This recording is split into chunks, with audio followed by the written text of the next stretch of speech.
In the last lecture, we considered the motion of an object in a plane and studied the motion of a projectile. In this lecture, we continue with the motion in a plane and take another example of this motion in a plane. And this time we are going to study circular motion, motion of an object in a circle. Here you have got an object moving in a circle, and if the velocity is v, and we take the velocity to be constant. If the velocity is v, then the time period is 2 pi r by v, where r is the radius, and the frequency nu is 1 by t, which is v by 2 r, or we can write v as 2 pi r times nu, where nu is the frequency. Now, why is it so important? You see, in a circle, a point, the object is moving with velocity v in this direction, tangential to the circle. When the object is here, it is moving tangential again to the circle, but here it tends to go off the circle, here also it tends to go off the circle along the tangent. That means, there is a force which is bringing the object back to the circle, so that it keeps moving in a circle. I have shown this by these arrows. The force is along these lines. It went off the circle, but it was pulled back, and the result is that at all points it is moving with the constant velocity v on the circle of radius r. As I showed you in the last slide, this means that there is a force acting on an object which is moving in a circle, which is all the time pulling it towards the center of the circle. This force is called the centripetal force. The direction of the force keeping the body on a circular path is along the radius, because it has to pull the body towards the center, therefore, it is along the radius. But what is its magnitude? How strong is this force? To find that, let us start with this construction. We take the body to be at p, and it is moving with velocity v along the tangent. After a very short time delta t, it moves to q, but its motion is again along the tangent with velocity v, and the angle covered in this is angle theta. So, the velocity here is v at p, the velocity at q is also v, I have drawn parallel lines if you notice, and the change in velocity is delta v from the final position minus the initial position, that is the change in velocity, that is delta v. So, velocity is v here, but in the interval there is a change in velocity. You know, let me remind you that what acceleration is. Acceleration is a change with time in the magnitude or of velocity, a change with time in the direction of velocity, which we have in this case. We have the velocity in this direction, then in that direction, and the change in velocity is delta v, and therefore, delta v is acceleration. How do you find this acceleration, the magnitude of this acceleration? The magnitude of the acceleration is obviously the change in velocity delta v divided by the time taken, that is delta t. So, we shall find delta v by delta t.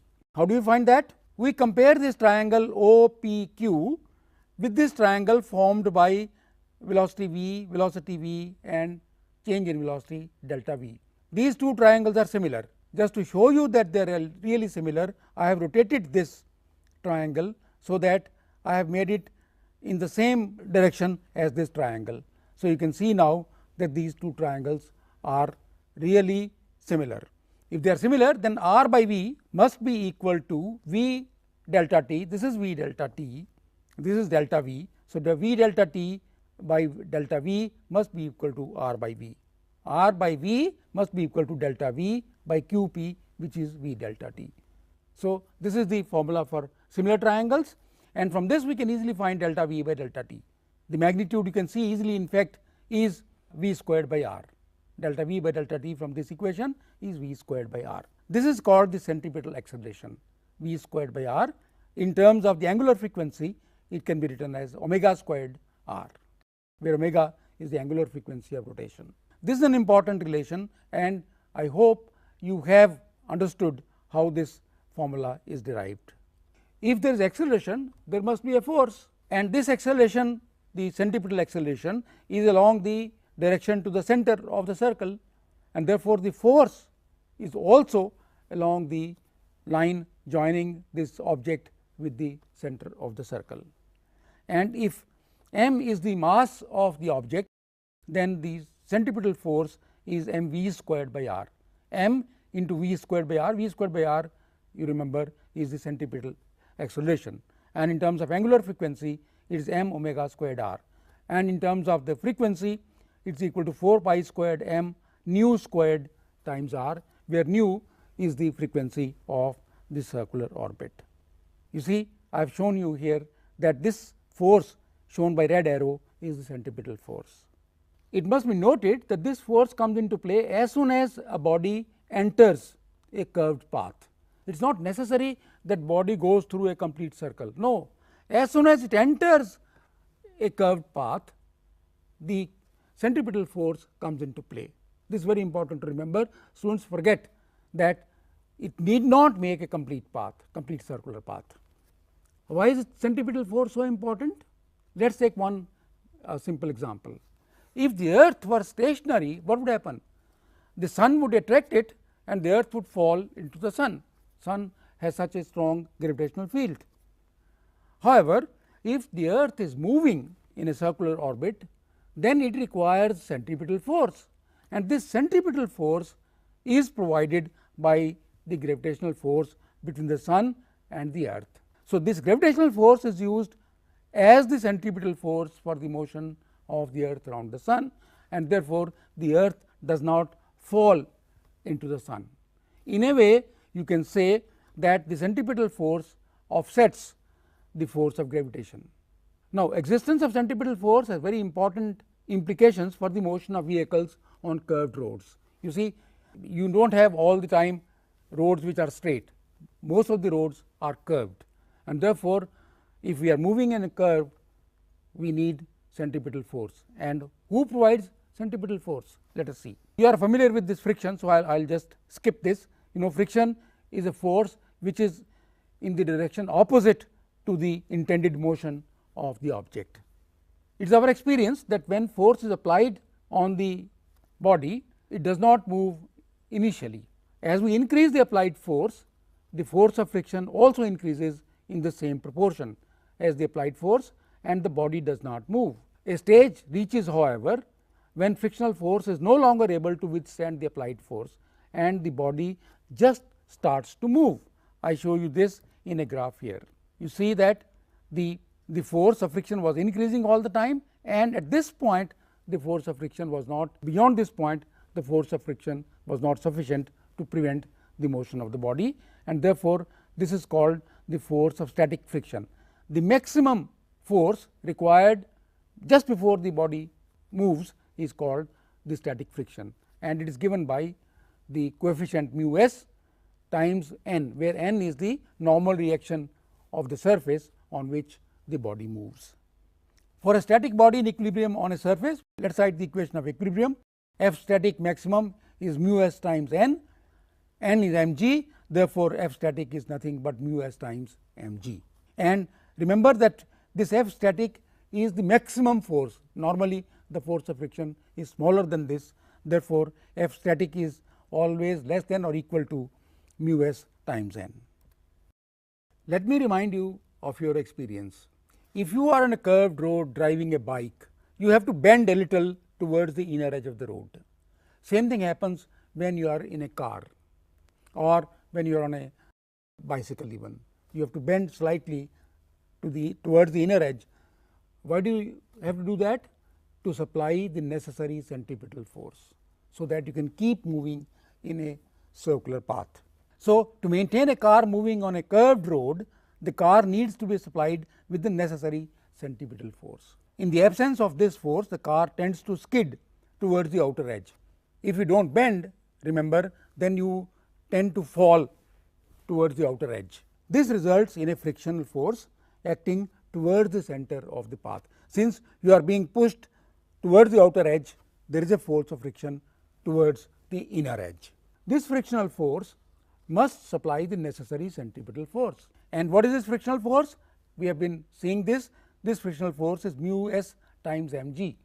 And what is the force that it has to supply? mv squared by r. So, we equate the two and we get V equal to mu s times r g, the root of that. It is maximum because mu s is the maximum coefficient of friction, because mu s times m g is the maximum force of friction. Therefore, this is V max. If the velocity of the car exceeds this, the friction will be unable to provide the necessary centripetal force and you can meet an accident. Now, while traveling on a curved road, you must have experienced that you have to bend towards the inner edge of the road, as I have explained. To facilitate this, the outer edge of the road is built slightly higher than the inner edge. That is, the road is shaped like this. This is called the banking of the roads. The road is not plane, but road is like this. There is an angle at which this elevation takes place. And here I have tried to show this is the outer edge of the road, this is the inner edge of the road, r is the radius of the curved road, and you have also tried to show you how the road is banked and the car is on that banked road. All right, but by what angle should I bank the road to provide the necessary centripetal force? Let us see. The amount of banking depends on three factors. One, the radius of the curved road, obviously because the force is mv squared by r. The second is the estimated typical speed of vehicles on that road, because mv squared by r. So, we need v. So, v is we take as the typical speed on that road. And third is the estimated friction between the tires and the road surface. What is the force of friction which the tires and the road surface provide for the motion of vehicles. Even planes, when they have to take a curved path, they have to bend, and I have shown you the bending here. The bending is to provide centripetal force, so that the plane can safely go round the circular orbit. Now, let us come back to the road. I have shown you here the road which is banked at an angle theta. I can't show the car, but here is an object, and let me show you the various things. This is the normal reaction of the surface on this object, and this is the component which is perpendicular or in the vertical direction, n cos theta. This is the weight of the object vertically downwards, and this is the component n sin theta. This is towards the center of the road, and it is this component which would supply the necessary centripetal force, this n sin theta. So, we write down the equations of equilibrium.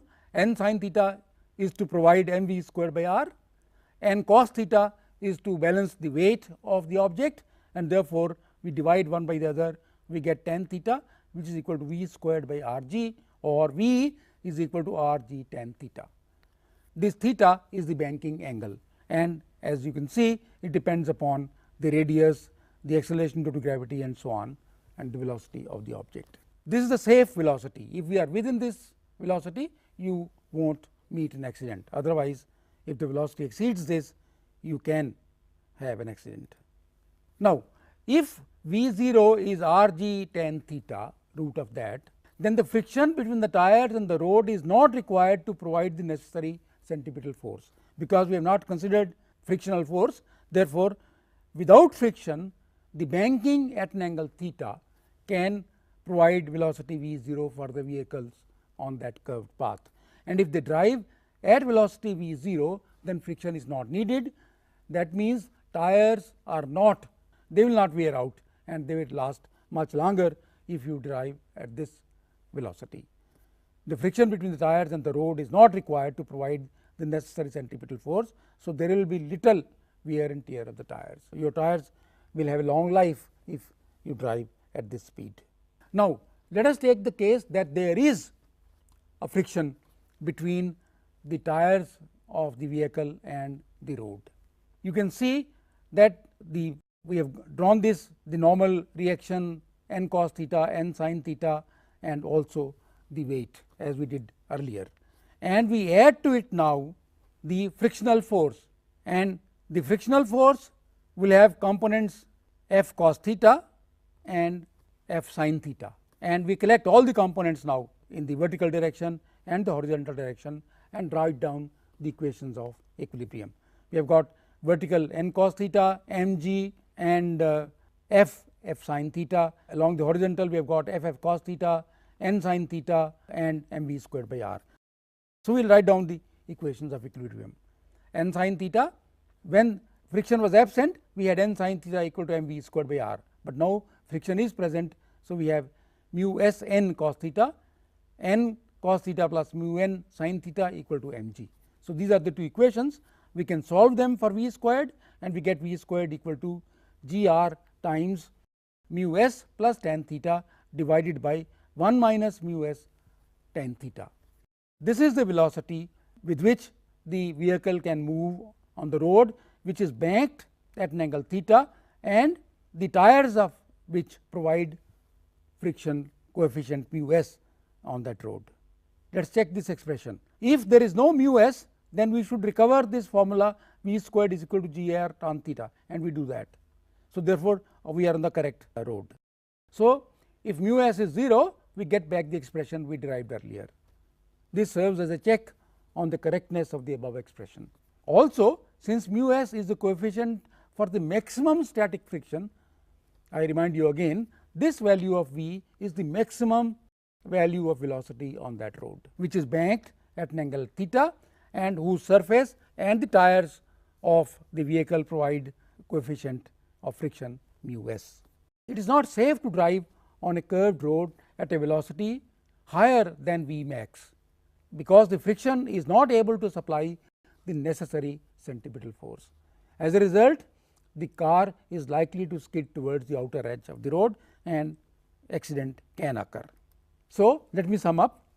In this lecture, we have seen how important the knowledge of circular motion is. It tells us how fast we can move on a curved road without hurting ourselves. It also tells us how important the friction between the tires of the vehicle and the road surface is. You must have seen the advertisements of various tires made by various companies, and they always emphasize the grooves on the tires. These grooves provide the frictional force which is necessary, as we have been seeing. In the next lecture, we take up some problems associated with the motion of objects on circular paths. There are many other problems which we shall consider in the next lecture.